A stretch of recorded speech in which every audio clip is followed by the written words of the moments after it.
The highest paid sales reps in the industry do the exact opposite of what most sales reps do. Here are the hidden skills that the top 1% are doing to go from 100K in cash collected to millions of dollars in cash collected. Start off with number one. Very, very simple. I don't know who created this misconception that you need to be a good speaker to be good at sales. That is the absolute most opposite perspective, most incorrect perspective. If anybody tells you, oh, yeah, I'd be great at sales, I speak all the time. People say, I'm a great speaker. Does not fucking matter. You need to listen. When I say listen, I mean actually listen. It is genuinely the most important skill, because when you listen and someone feels heard, they feel understood.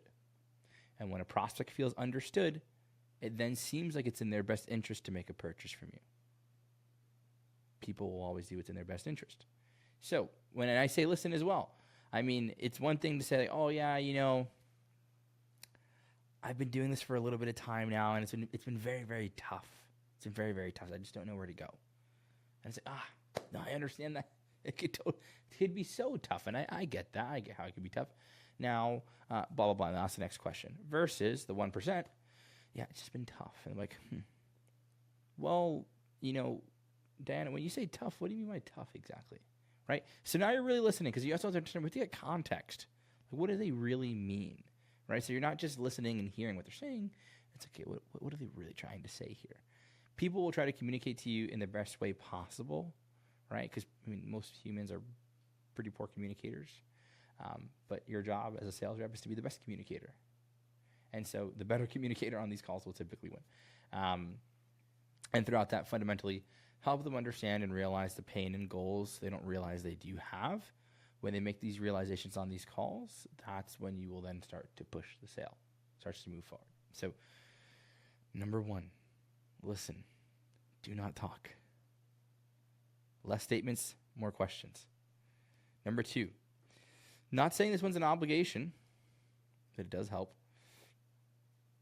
Highest level to highest level. Personality recognition. This is what I call versatility. I have a video on this. This will be in the description, so I'm not going to go too deep on this because it'll be a whole lesson within itself. But the PACE method, it's from Dr. David Buss, Ty Lopez, you see Gus a lot. Everybody has a specific energy that's a little more dominant.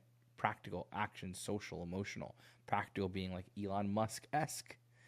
Action, Andy Elliott, go, go, go, go, go.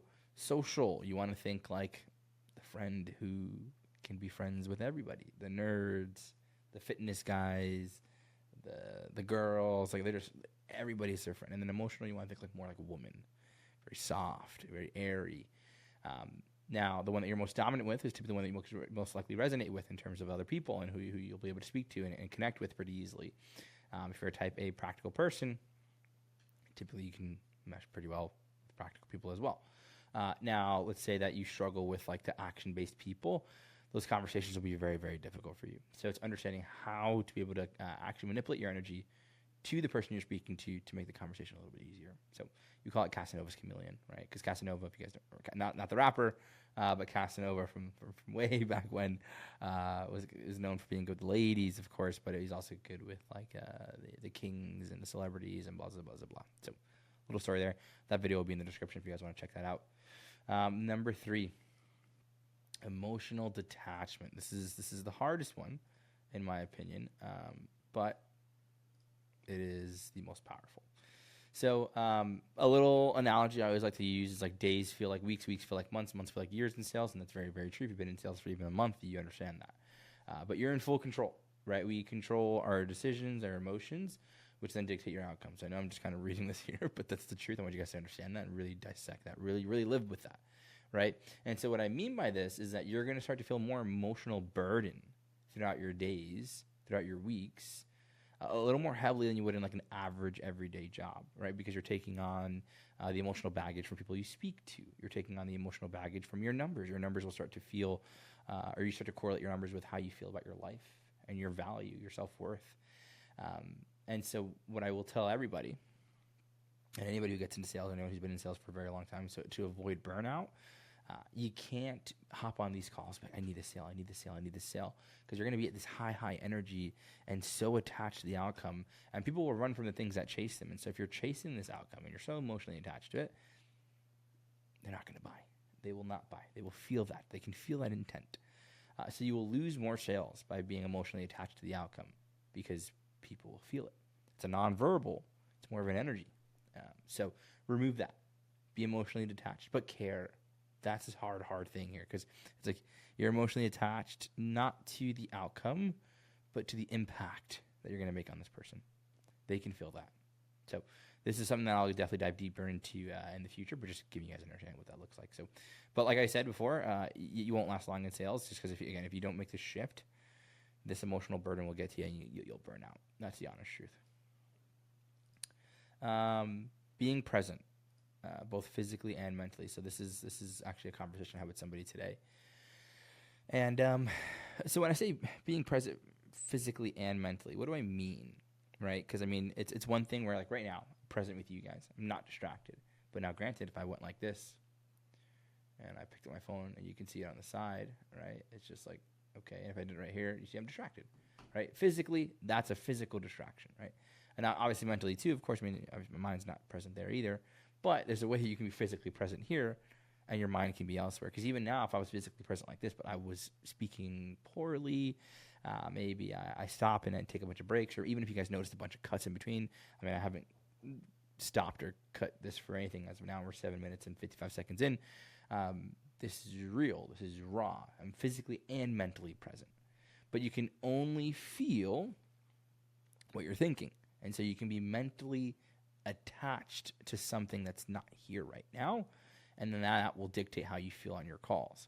So I'll give you a prime example. Like, so think about, like, if you happy family, kids, wife, or husband, whatever, watching a movie you've always wanted to watch, and it's Friday night and you're doing well, but you have a work project that's due on Monday and you're behind, and you're behind. Right, and then you're doing pretty poorly at work, and like your expenses are picking up. You're having another kid, and all you can think about is what's going on at work. Even though externally, physically, what's going on around you is positive, you're in your head and you're feeling what's going on there. And so, like, that's why I'm saying it's not about just not having anything in front of you and not being distracted. It's also taking into consideration things that take your attention away from you being on your call. Because if you're doing your thoughts, you're not present.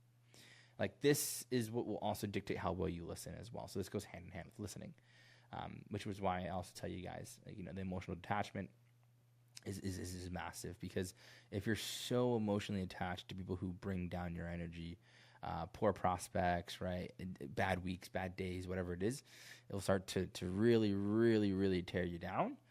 Mental bandwidth will get short, and then your attention will also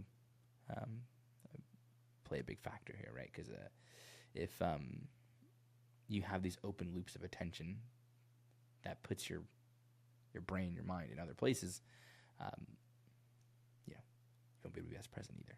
Just because if you're thinking about how much debt you have, how you're going to pay it off, and maybe your girlfriend cheated on you and you're thinking of that, there's no way you can be present or listen on a call. So definitely pay attention to that stuff. Definitely pay attention to that stuff. Standard. Oof, my favorite one. Funny enough, I think a lot of us have low standards for ourselves because we don't respect ourselves. And that might sound like, oh, dude, I respect myself. Come on, man. Like, I'm Mr. Closer. I can understand that. But, like, what's your standard? Really think about that, right? Are you just accepting your life? Are you accepting your outcomes? Are you just accepting what's going on? Are you accepting the girl that you're with? Are you just accepting the life that you're living? Are you just accepting the role that you're on? Are you chasing the best? Are you the best? Are you okay being second place, third place? A lot of us don't have high standards, and I'm going to be super transparent. A lot of us do not have high. I've met guys running the biggest companies. I work with literally the most famous guy in the world at the moment right now, and, like, I've seen standards at the highest levels and lowest levels. Trust me when I tell you, a lot of us don't have standards. A lot of us don't. And so when I say you need to create a version of yourself that's worthy to yourself, it's creating that respect and alignment within yourself. And so what I mean by alignment is like that little voice in your head, right? You're conscious, right? A lot of us will break the honesty and break the trust within ourselves simply because we don't have a high enough standard. You say you're not going to watch porn or something, and what do? The next day you break your rules. Say you're going to diet, what do? The next day you eat a fucking hot dog. There's just no standard. There's no standard at all, right? And so when I tell you guys standard, funny enough, like whenever you hear the gurus, they're like, oh, you need to create a version of yourself that's worth 10K, 20K, 100K a month. Like, that's very, very true. It's very, very true. You can't expect to become someone you aren't by being the same person you are and doing the same actions. It just doesn't make any sense. So nothing changes if nothing changes. So this is honestly the most fundamental, I would argue the biggest of all of this, of all these skills on this list.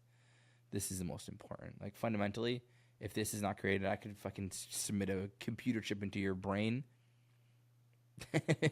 you can consume it, you can take it, all that stuff, but if you're not the person you need to be, it doesn't matter. You'll never win. Which leads me to the next point. This goes hand in hand with authority. You cannot win the call if you're not the authority figure on the call.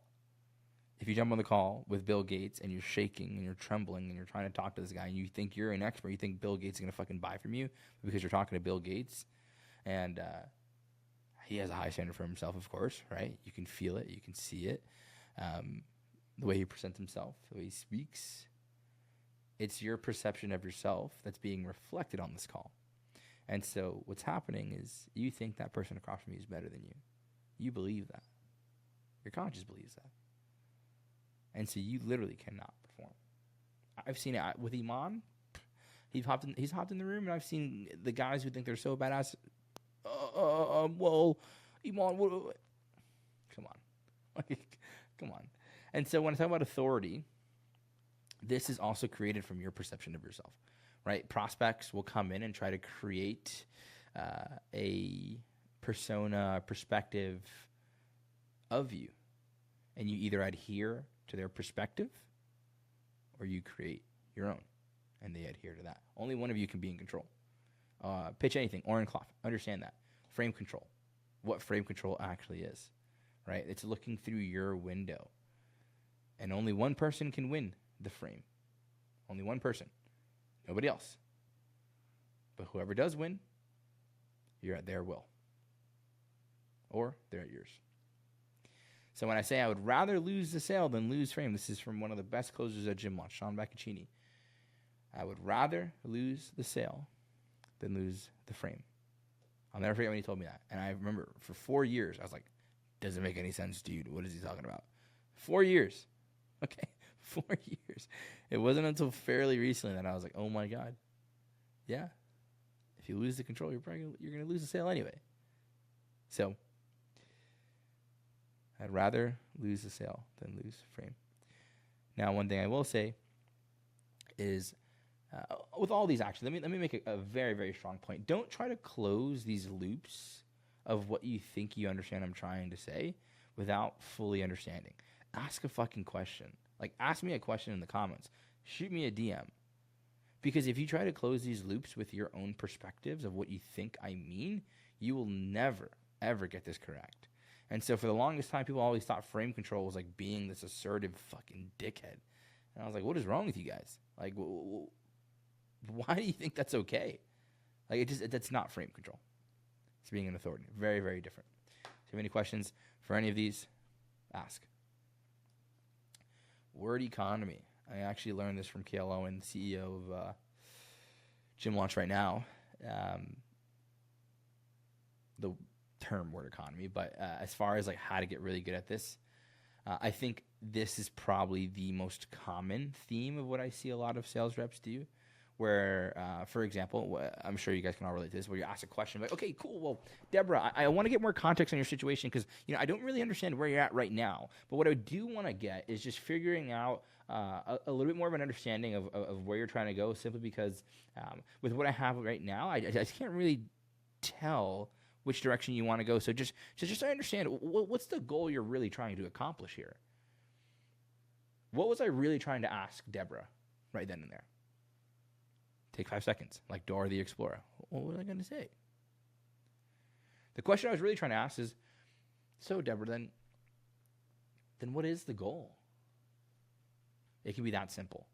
It's way harder, it's stronger, more authoritative, not fluffy. And then what happens is, when you ask a fluffy question, you get fluffy responses. So they're like, oh, yeah, JJ. So what I was trying to really say, just so you understand, to give you the context, because they're almost mirroring you at this point, right? And so if they're mirroring poor behavior and poor communication, they're going to communicate things to you poorly. You're not going to help them understand their situation. Then you're not going to close the deal.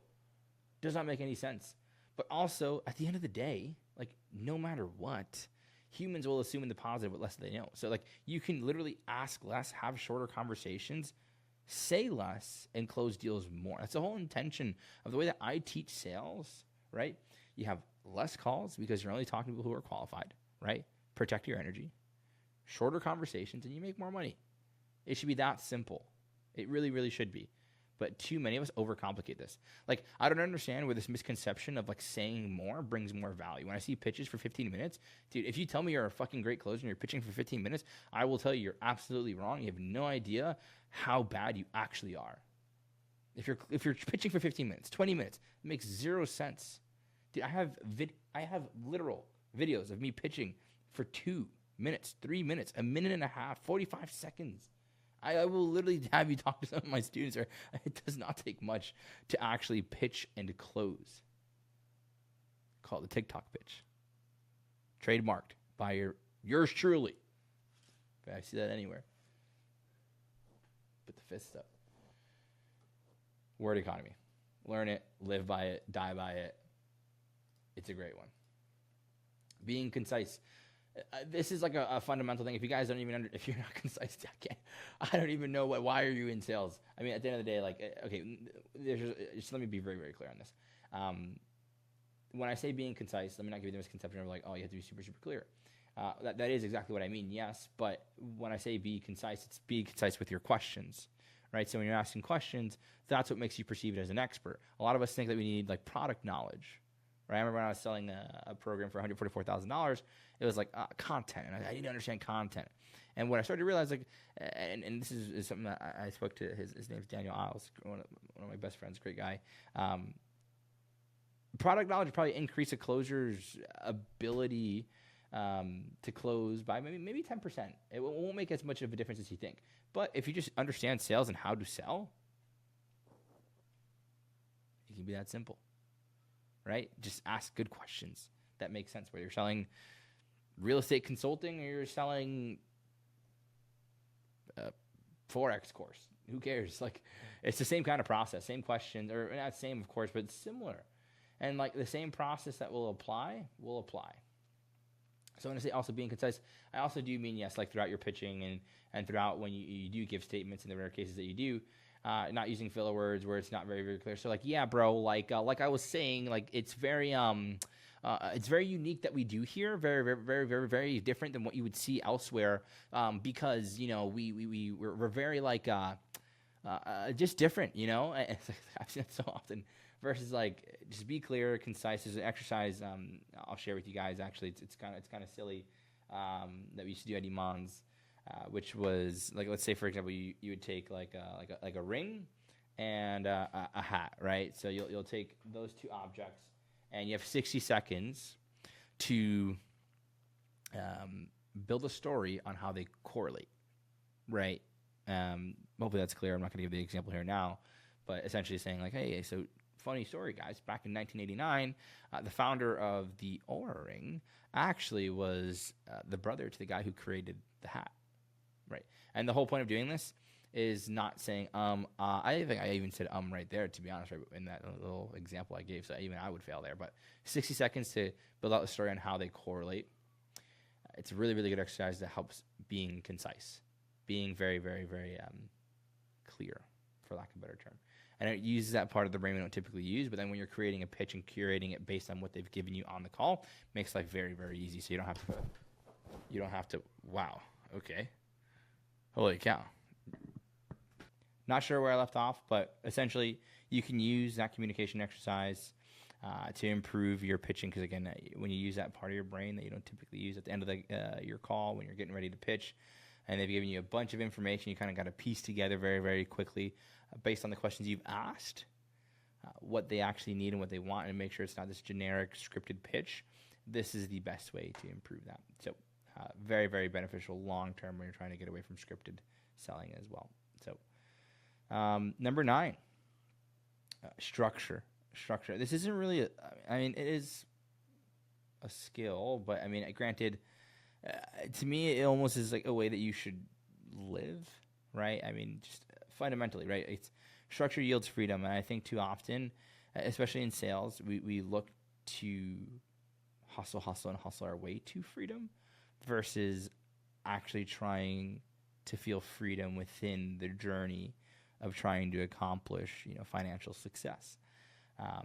But again, way too often, just because of lack of structure, and also people are I used to be this guy where I used to fear structure because I thought, I don't want to be a robot. I don't want to be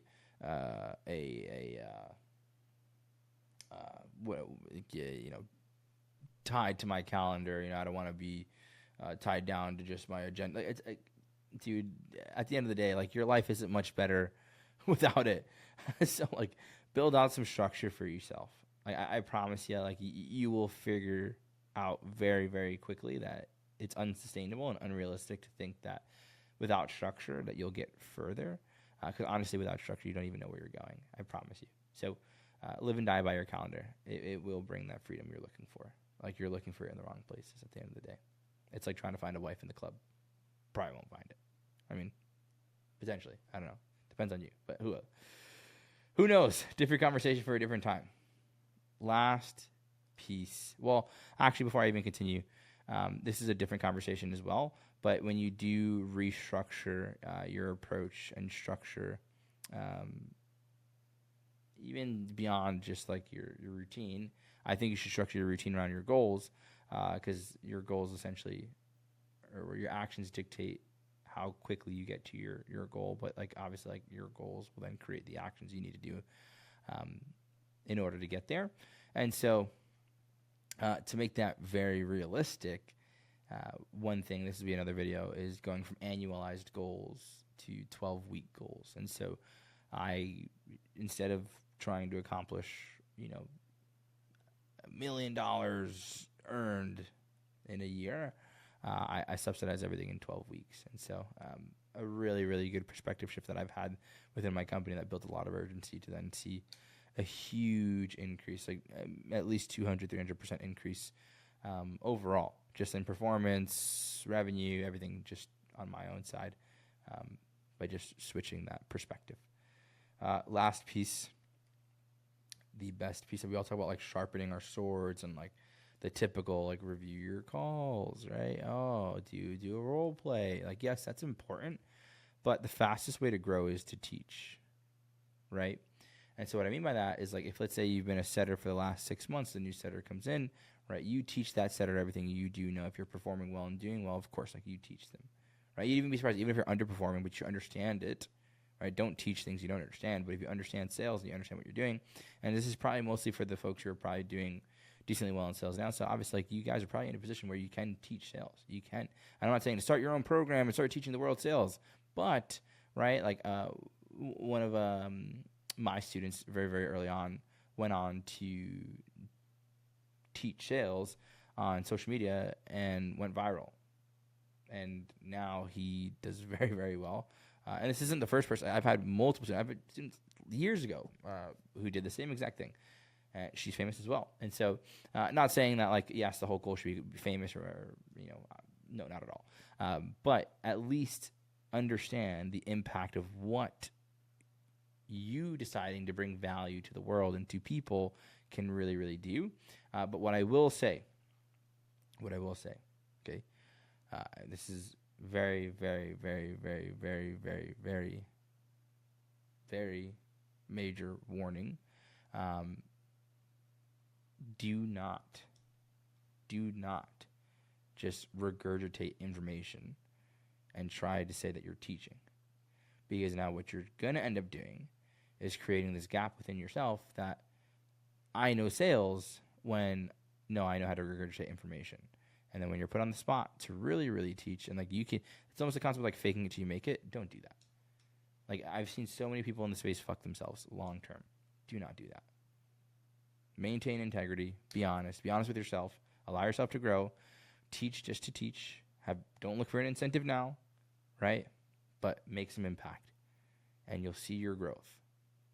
And then when the opportunity presents itself, years down the road, when you actually have a concrete resume, you've done well, 20K, 30K, 50K months, whatever it may be, undeniable, predictable outcomes, what I call like a predictable, like what's the best top 1% I have, like predictable close rates. Like that, when you're an asset and you can do that, then worry about making money from teaching.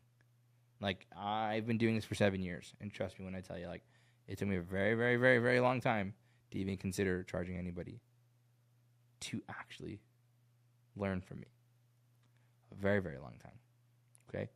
So hopefully this is valuable for you guys.